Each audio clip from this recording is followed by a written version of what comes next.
one of the expressions that had such a deep impact in the course of my life was Joseph Campbell's profound statement that the schizophrenic crack-up drowns in the waters that the mystic is swimming in. And it's statements like that. They have an enormous impact when you have the ears to hear. And I studied with this very wise man, and then I went on to study with a great teacher in India.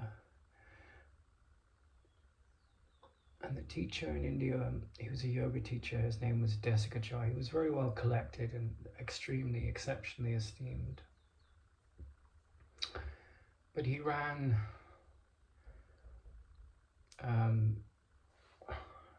what you might call a clinic in terms of the yoga therapy that they taught and chanting. And then it was a yoga school. And that was very valuable. I mean, I studied the Yoga Sutras for a long time, almost 10 years. But then I also saw how it was a business, and there's nothing wrong with businesses. People need milk and shoes and clothes and books and all the things that we buy in the shops, as well as services like yoga teachers. These are all valuable things. But in the story of the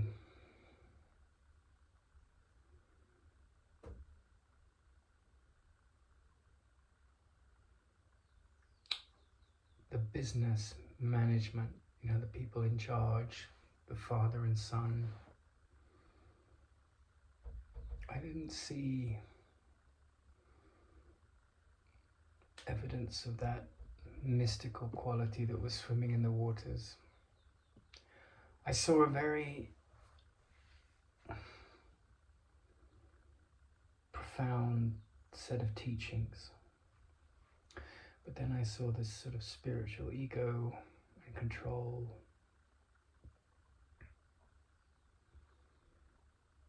And I was in India, in South India, and about 5 hours away from where I was living is a small town called Tirunamalai. And there have been a few places I've been on this planet. One was at the Krishnamacharya school. They have a quiet room in the foundation. And also at the Tirunamalai Ramana Ashram, I've had experiences of this beauty and the quietness. And the experiences that I'm speaking of, they are the essence of beauty, really. Not the beauty of a flower or a pretty girl or a handsome man or a well-organized office, but the beauty of something beyond time and space. And so I was very much well educated in the philosophy of yoga. I really went into it very deeply. And at the same time, I saw this dynasty that goes with the name of Krishnamacharya. And it's a great, enriching family architecture that has given a lot to the preservational process of the Indian culture. There's every culture you go to has amazing gifts passed down through the course of time.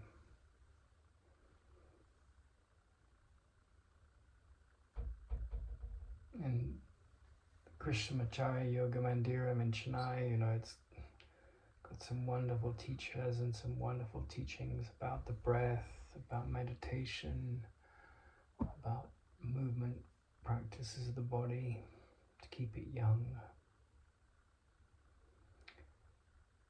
But I was there a long time. I was there 8 or 9 years. I had a business that sustained me. And I got to learn all the Sanskrit terms. And I could have gone off and become a yoga teacher,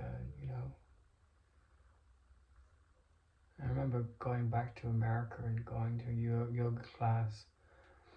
And in contrast to where I'd been studying, it was so superficial. It was, forgive me, no unkindness intended. It was all sort of tits and ass and, people trying to stay young and flexible. Nothing wrong with tits and ass. Everyone can enjoy them if that's their pleasure. Quite natural. And nothing wrong with doing yoga to stay physically young and to, stay healthy. That's also the asanas and the pranayama. And to quiet the mind. It's a wonderful, wonderful gift. However, I witnessed this sort of Machiavellian politics that was there in the organization. And I witnessed the control games and the insecurity and the mask of the spiritual ego. And then I must have visited 4 or 5 times over the decade. And then one time when I went back to India to close my apartment, I was getting married to an American woman and it was time to wrap up everything there. I went to Tirunamalai and I sat in the ashram. And there was a time when my second marriage had failed and I was living in Yosemite. I'd processed quite a deep depression. It lasted about 6 months. Because I'd ran across the world for the second time in my life to get married and boom, 5-6 years in, it's just gone. My ex-wife was manic bipolar. She was sleeping with lots of men. She ended up in a mental health institution. And prior to this, she'd been quite well grounded and rounded. She was a very gifted artist and had a lovely sense of humor. And we were very much in love. And when I was over the process of the depression, I was trying to integrate into a new job and a new community at a hostel on the slopes of, the lower slopes of the Yosemite National Park. And the day my job started, I drove into town to buy groceries to prepare for the week, early morning. And the road was covered in black ice in my car. I was not familiar with that terrain. I hadn't been in the mountains like that for a long time. Certainly the first time in many years that I was driving in such conditions. And I was going about 30 miles an hour and I came round a bend and car goes off a cliff and comes down wedges between a tree and the hillside. It's a write-off, but I'm safe. Not a scratch. But as I'm flying off the cliff, if you've been in an experience like that, it's kind of slow motion. And you know that there's nothing you can do. And as I was going off the cliff, I saw the face of Ramana Maharshi, and I thought, maybe I'm going to die now, But I didn't, I was fine. So, I'm not saying it's a waste of time to become a yoga teacher, but I gave 8 or 9 years of my life to studying that philosophy with one of the greatest exponents of those teachings, because if you study Christianity, you study the Bible, the New Testament, the Old Testament. If you study quantum physics, you study textbooks on physics, you study the work of David Bohm, you study Einstein, Max Planck, there's so many people that influenced these subjects. But if you want to study yoga, you study the Yoga Sutras. There's lots of other texts that are associated, the Bhagavad Gita, so many. But the principal one is the Yoga Sutras. And there's 195 or so sutras, 4 chapters. One is the mind, how do you cultivate it, what's the most important thing, or what's the value of the attention that comes from the cultivated mind is the 3rd chapter, and then the 4th chapter is what is the most important mind focus, what's the most important consideration of the mind, what is the purpose of the mind at the ultimate level, and that's called Kaivalya. The chapter is the chapter on Kaivalya, which means liberation. So I studied this incredible ancient wisdom of the Yoga Sutras, and then, in a sense, by going to Tirunamalai, by coming across this very simple man who had long since died, I knew the terrain, I knew what the mind was, I knew where and what goes with the powers of mind. And I knew without a shadow of doubt that the 4th chapter, the chapter on liberation, is the only thing that's really important. I mean, the 2nd sutra of the 1st chapter, Yogaschitta Vritti Nirodha, which means yoga is the state of mind where the deep mind, chitta is the deep mind, we get the word citation, we get the word city, we get the word citadel, we get the word citizen. All of that comes from chitta. See, the root meaning of the word chitta is the deep mind. So, and vritti means the movements of mind. Mind stuff is its literal meaning. So when the mind stuff is not distracted, when it's directed,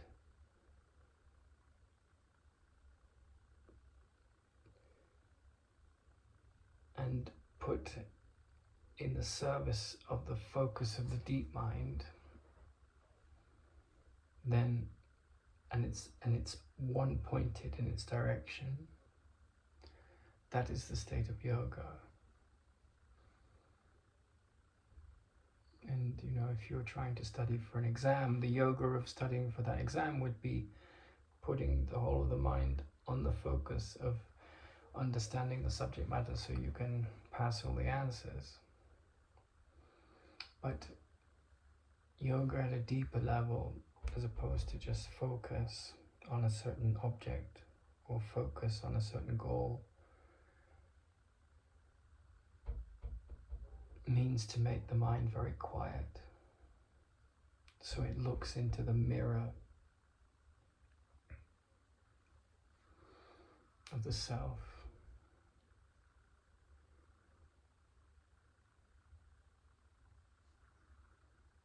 And so I saw all these kind of egos lost in these practices. And it's interesting because there's eight steps in yoga, and the 7th step is called dhyana. And jhana means meditation. And if you go to a Zen monastery, I went to a Zen monastery, what they do in a Zen monastery, for the most part, is just cut out the 6 first steps of yoga, which is yama, niyama, asana, pranayama, pratyahara, and dharana, right? So that's the 2. So the 10 commandments of, in inverted commas, of yoga are like the right practices: don't harm, be honest. That's the first 2 steps, and then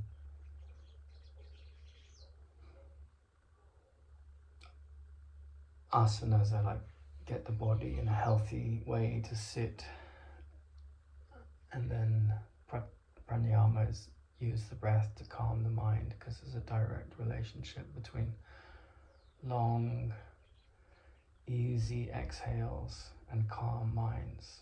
That's why you go to a yoga class, to sort of calm and stretch the body so it keeps itself supple and young, and to calm the mind. And then as you do that, the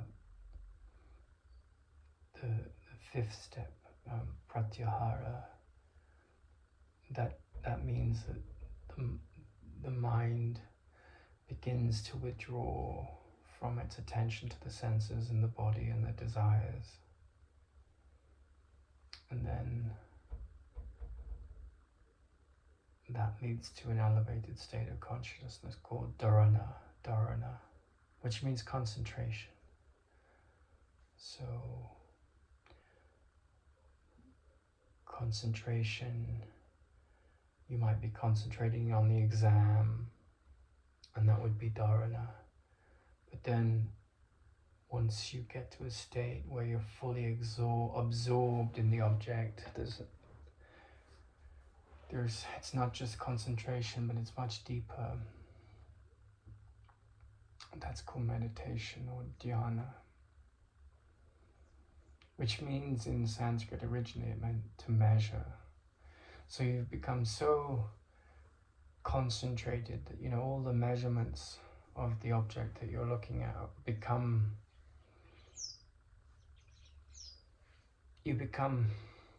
your comparative machinery in the mind becomes very focused and still. And so you can do that with an object, but the object that yoga is essentially looking at is the self, which in yoga philosophies, it's called this witness mind. And then when the witness mind, the identity of the self,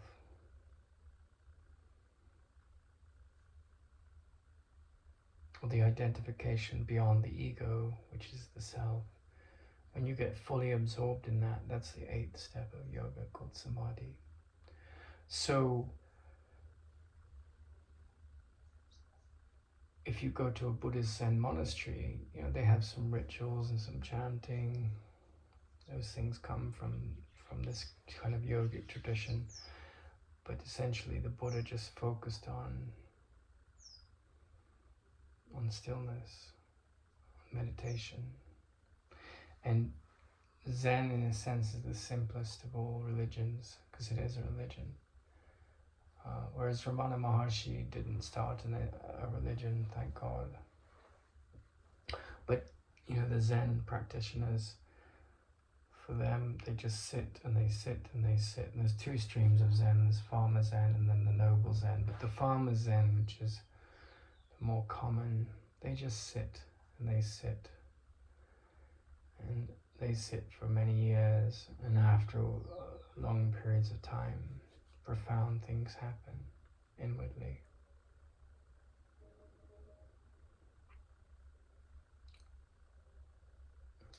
But the thing about Ramana Maharshi is that of all the teachings about the nature of the mind and what lies beyond the mind and what the mind's purpose is, it helps to have understanding of the Enneagram, and it helps to have some understanding of astrology or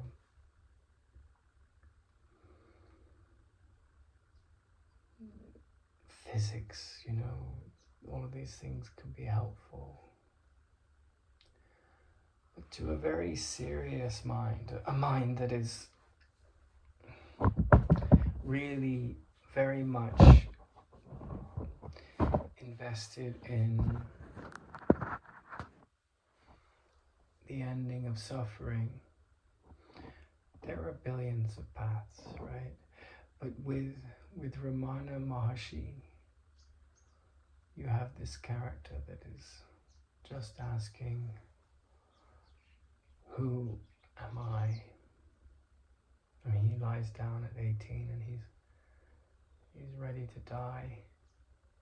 There's no fear in it. And he witnesses everything that dies when you die, and yet he remained alive. And so I think when you begin to question the nature of suffering, and you have all these desires, you want a girlfriend or a boyfriend, you want lots of money, and you want a house, and then all the troubles of life come chasing after you, all the illusions of the ego trap you, and you can become bitter. Or you go into a certain religious teaching or psychotherapy and you see that people are hypocritical and your heroes let you down. I think it's at those kind of, you get to a point where you're a little bit tired of the news and the problems of the world. Doesn't mean you lack compassion or you're insane. I think it's actually the awakening of sanity in a way. And then you come across someone like Ramana Maharshi, and you have all these books on self-help and happiness, brilliant of them. And he's saying, because the American Constitution is like the pursuit of happiness. And there he is saying, well, that's like a dog chasing its own tail. Because at your essence, your being is happiness. And in some ways, coming across this treasure, this simplicity, can lead to a lot of loneliness. Loneliness in the sense of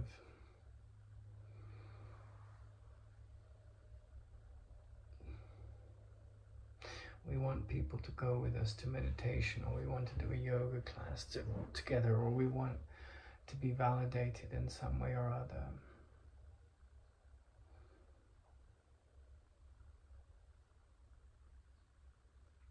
And when I went into the hall at Tirunamalai at the ashram, it's not like a rugby game or a soccer match or a pornographic video or a man's card or some big hitting video on the internet, or a big movie or something. It's the absence of stimulation, and you continue to be horny, and you continue to have your desires, and you continue to be disappointed in the world and in people. But then, someone like Ramana Maharshi, people would come with all their questions about philosophy and the gods and how to win favor and science and psychic powers, the third chapter of the Yoga Sutras. And they would go in, sometimes they'd have a list of 20 questions or 50 questions. They'd travel all over the world with these burning questions, and their mind was just full of the question. And then they'd go into the hall, And a lot of the time the questions would just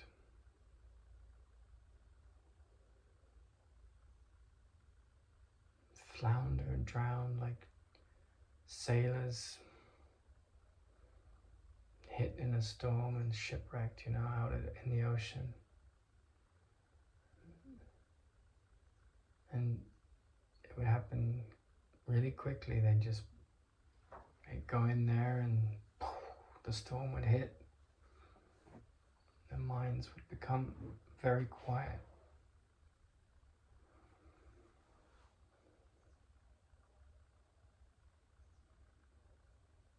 And that's what happened to me, and his body wasn't even there, He had died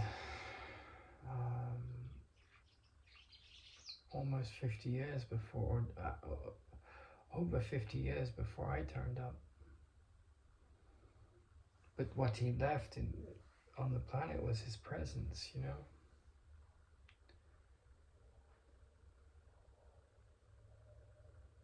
And in a certain sense, you see all these healers and all these therapists, and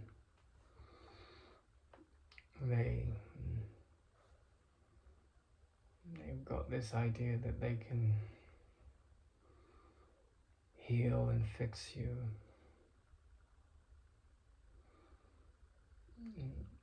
Most of them have no idea who they are.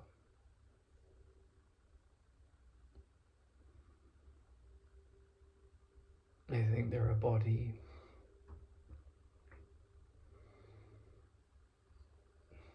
And the better ones, they begin to realize the mechanism of the victimizer and the victim in the mind. And they play their role. But, if you're like me and you don't really have time for all that skullduggery and those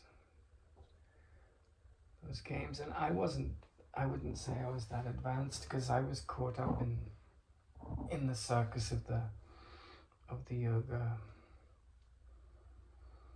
teacher's powers, and he was a very charismatic man. And I gained a lot from his insights.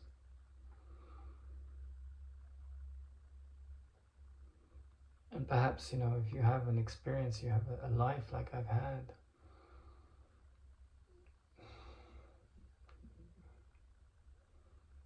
other people are so caught up in accumulation, so caught up in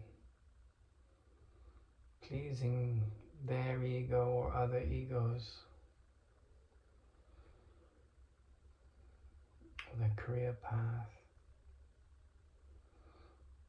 And I was knocked on the head. I was actually literally smacked on the head at birth, or on the back, because I wasn't breathing. But I was drawn to this character, Ramana Maharshi. And then you witness all these gurus that come up around him, and their promises and their laws. And not judging those people, but you see the gullibility of man, the circus of the spiritual teachers sitting, they're sitting up there saying, I know and you don't know. And of course the better ones, they're not like that. They're genuinely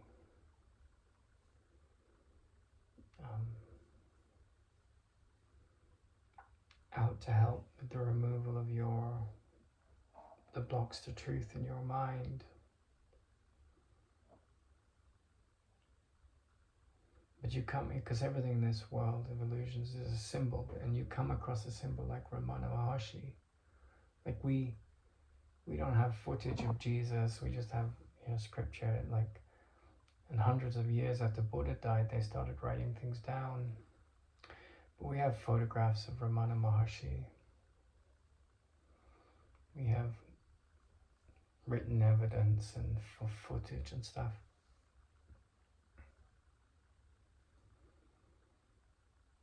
And the discernment that leads you to a character like that, it's very sophisticated, because you've debunked a lot of falsity to get to a character like that. And it's really, the suffering that you've had to experience in a different light when you stumble across a character like that, or the wisdom that he represents. It doesn't have to be him. There's so much gratitude for the grace of that meeting.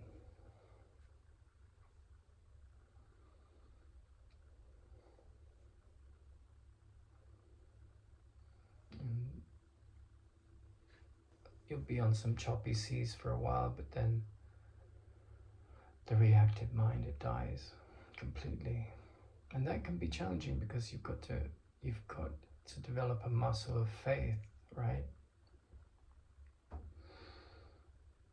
You've got to learn to listen to your inner guidance and depart all dependence on authorities, including Ramana Maharshi, any authority in your mind.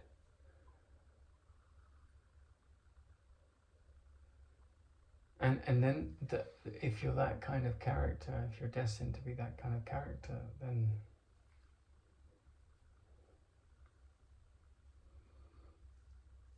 you're not going to be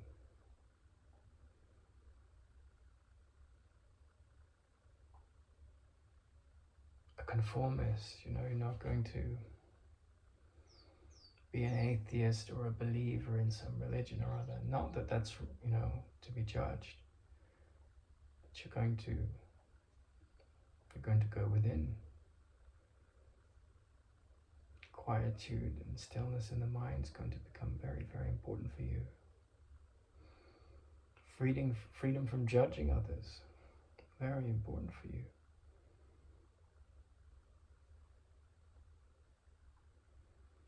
And you might go through some ups and downs and anger and sadness.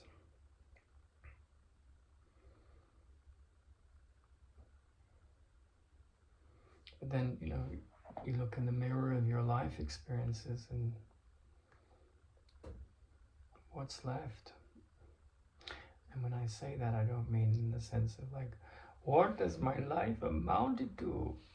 I'm going to have all these children, or I'm not going to have these children. I'm going to have these debts, or I'm going to make all this money, or I'm going to be stuck in an illness or an unhappy marriage or something.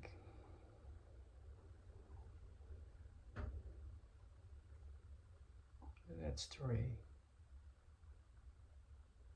it falls away.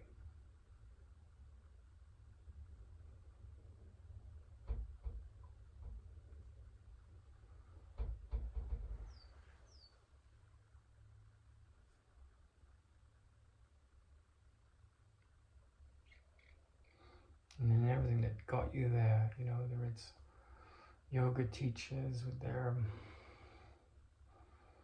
techniques and their cliques and their controlling power structures, they become background noise. But you're not someone that conforms to a pattern of thought.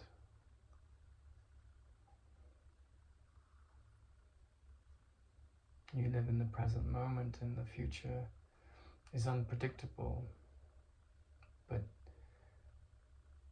whereas others, there's a lot of predictability, that predictability is based on uncertainty, insecurity.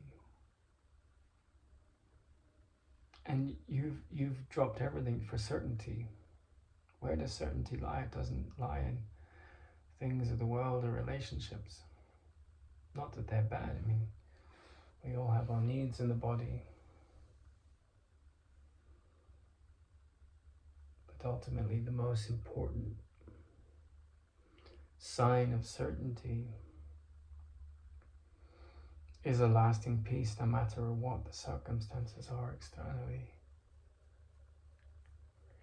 And a trust in the unfolding of life. And that can be really hard won. You know, like for a long time after I left India, I felt I'd been duped. The yoga teacher, Krishnamacharya, had led me on a path that I thought was led somewhere in the world. And it really just led me to the disillusionment with his power structures and his... And I think he knew when I came along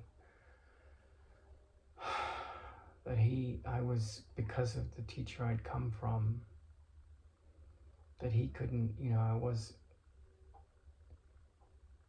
not someone that was going to get trapped with his authority agenda. And the teachers, you know, that have come from that school that are good ones, there's a lot to value in what they impart. You know, there's a very high standard that went on in that school. But in my case, you know, I just reached a wall where the practice of these teachings, and they're very useful, very gradual, but they cease to pull me in, and, you know.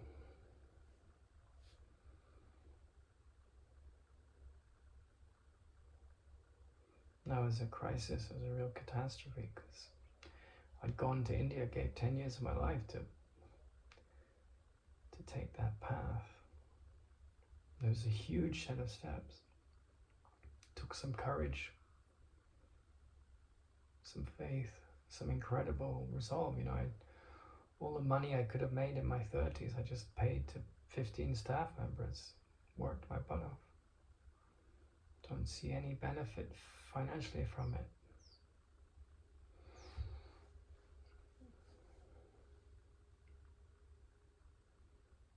Lost a lot of money.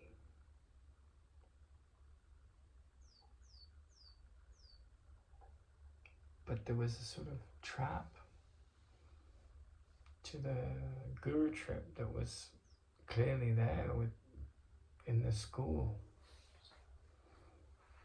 And what was the key that opened the trap? It was stumbling into Ramana Maharshi.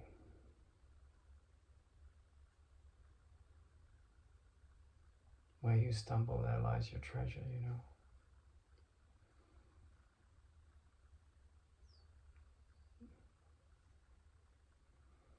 Happiness is the very essence of our being. We don't have to do all these intense yoga practices. It's not about accomplishment. It's not about getting yourself into a pretzel. It's about dropping every illusion in your mind. And it was funny because Krishnamacharya used to talk about a character called Ramanuja. And he was a very advanced teacher in their lineage.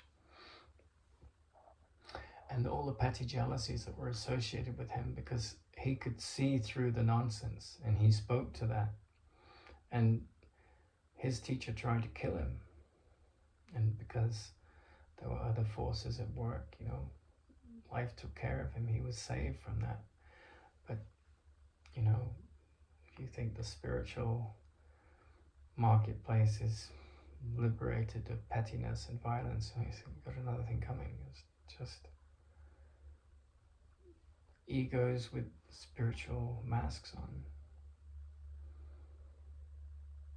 And if you're really serious, you'll see through those, and you'll be a threat because your sight sees through those illusions. And most people want to cling to their illusions.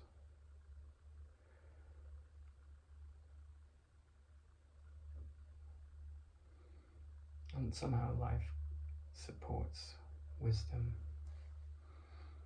So I went from this illustrious yoga school